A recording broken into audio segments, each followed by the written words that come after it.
भाई प्रधान जी के यहाँ और यहाँ बजेड़ी के सभी जो लोग हैं उनसे मुलाकात करने के लिए आए हैं।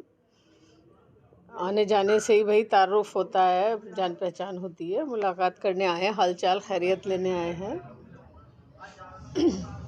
2024 का लोकसभा चुनाव है, किस तरह की तैयारी है? बस सबको ही मालूम है भाई, इलेक्शन आने वाला है और राजनीतिक लोग हैं तो हम तो हर वक्त ही तैयार रहते हैं।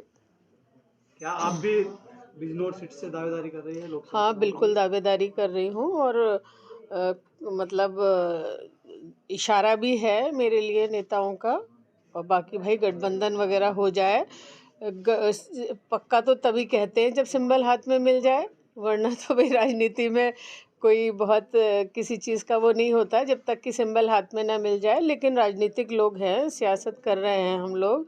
विधायक भी रही हूँ, ज़िला पंचायत की अध्यक्ष भी रही हूँ, तो जाहिर सी बात है भाई एमपी का चुनाव लड़ना चाहती हूँ। पिछली बार आंवला से लड़ी भी थी, तो बिल्कुल पूरी पक्की दावेदारी है।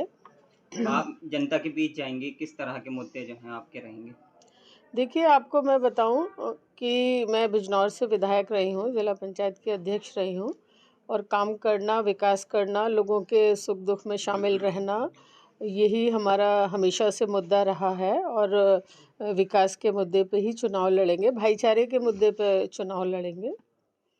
मैडम यही वही लोकसभा चुनाव है, बिजनौर लोकसभा का वो क्षेत्र है जहाँ पर एमपी तो बनकर यहाँ से जाते हैं लेकिन यहाँ कर आकर नहीं जाते हैं, तो इसमें आप देखिए भी देख रहे होंगे। भाई मैं किसी के बारे में कोई टिप्पणी करना मुनासिब नहीं समझती। लेकिन मैं तो यही कह सकती हूँ कि भाई आप मेरे क्षेत्र में मेरे बारे में पता करें। हमने तो हमेशा ही विकास को सर्वोपरि समझा है, विकास किया है।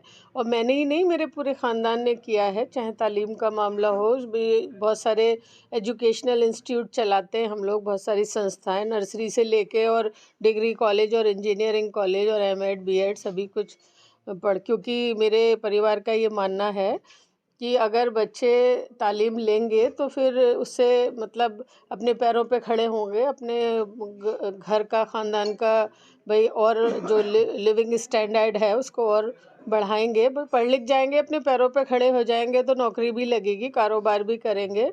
और जो विकास की जहाँ तक बात है, मेरे परिवार ने हमेशा ही इलाके में तरक्की करने का काम किया है, चाहे पुल बनाने हों, स्कूल बनाने हों, सड़कें बनानी हों और तमाम चीज़ें जो भी विकास के दायरे में आती हैं।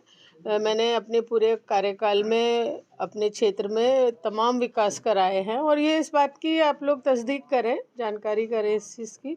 मैं किसी और के बारे में कुछ कहना नहीं चाहती कि वो क्षेत्र में आते हैं या नहीं आते हैं। हम पश्चिम उत्तर प्रदेश में खड़े हैं, गन्ने के बेल्ट भी से कहा जाता है। अभी तक गन्ने का रेट घोषित नहीं किया सरकार ने। किसान लगातार यहाँ पर भी आंदोलन चल रहा है। क्या किसानों की जो समस्या है उसको लेकर किस तरह के मुद्दे हैं? देखिए, मैं आपको बताऊं कि मैं भी किसान परिवार से ही हूँ। हम लोग भी खेती करते हैं, गन्ना उगाते हैं और ये जो मुजफ्फरनगर और बिजनौर ये सब इलाका जो है शुगर बोल कहलाता है, यहाँ सबसे ज़्यादा गन्ना पैदा होता है। ये बड़े दुर्भाग्य की बात है कि किसान को उचित मूल्य नहीं मिल रहा है। हर चीज़ के भाव पिछले कुछ सालों में बहुत तेज़ी से बढ़े हैं। चाहे आप भी मेरी बात से इत्तेफाक करेंगे कि बिजली के रेट बहुत बढ़ गए, खाद के रेट बढ़ गए और दवाइयों के रेट बढ़ गए जो कि किसान इस्तेमाल करता है अपने गन्ने में। लेकिन गन्ने के रेट नहीं बढ़े, ये बड़े दुर्भाग्य की बात है। और बढ़ने चाहिए, बिल्कुल बढ़ने चाहिए रेट तो। बिजनौर लोकसभा क्षेत्र में सबसे बड़ी जो समस्या है बाढ़ की है। जी। इसका निपटारा किस तरीके से किया जाएगा? बाढ़ के जब बाढ़ आती है तो फसलें खराब हो जाती हैं और जो नुकसान होता है उसकी भरपाई नहीं मिल पाती। देखिए भाई, आपको मैं बताऊं कि मैं तो खुद खादर की रहने वाली हूँ।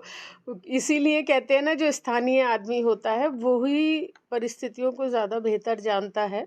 मेरी तो जो बिजनौर विधानसभा थी वो पूरी गंगा से लगी हुई है। चांदपुर की विधानसभा है वो पूरी गंगा के किनारे किनारे ही है।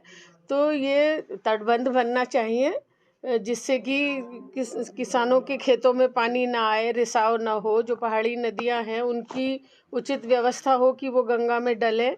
तो ये सब चीज़ों का तो निवारण तभी हो सकता है, कहते हैं ना, जिसके अपने पैर में बेवाई ना हो वो दूसरे की तकलीफ़ का अंदाज़ा नहीं कर सकता। तो इसी तरह हम तो भाई खुद ही यहाँ के स्थानीय ही हैं और यहाँ गंगा के किनारे के ही रहने वाले हैं, तो इसका तो तटबंध बन के ही निस्तारण हो सकता है। यदि आप सांसद बनते हैं जी। बिजनौर लोकसभा से, जी। तो पुरकाजी के लिए आपकी क्या प्राथमिकताएं रहेंगी? देखिए, मैं आज जो पुरकाजी में आई हूँ, इसीलिए आई हूँ कि देखिए क्या होता है कि महीने 15 दिन पहले टिकट होता है, आनन-फानन में प्रत्याशी कहीं जा नहीं पाता और उसे कुछ समस्याओं से भी अवगत नहीं होता है। तो आज आने का मकसद यही है और जो मैं क्षेत्र में घूम रही हूँ, आज क्या बराबर ही घूम रही हूँ मैं क्षेत्र में, और यही जानने के लिए कि कहाँ की कहाँ क्या दिक्कतें हैं, और उसमें जब तक पता नहीं होगा, जब तक भौगोलिक स्थिति पता नहीं होगी, जब तक समस्या पता नहीं होगी, तब तक फिर करेगा क्या? जनप्रतिनिधि को मालूम होनी चाहिए, दिक्कतों का एहसास भी होना चाहिए और पता भी होनी चाहिए। इसीलिए मैं आज बीच में आई हूँ। जैसे आपने गन्ने के मूल्य की बात रखी, भई अगर हम संसद में जाएँगे तो सवाल उठाएँगे और समस्याओं से को रखेंगे और उनका निस्तारण कराएँगे।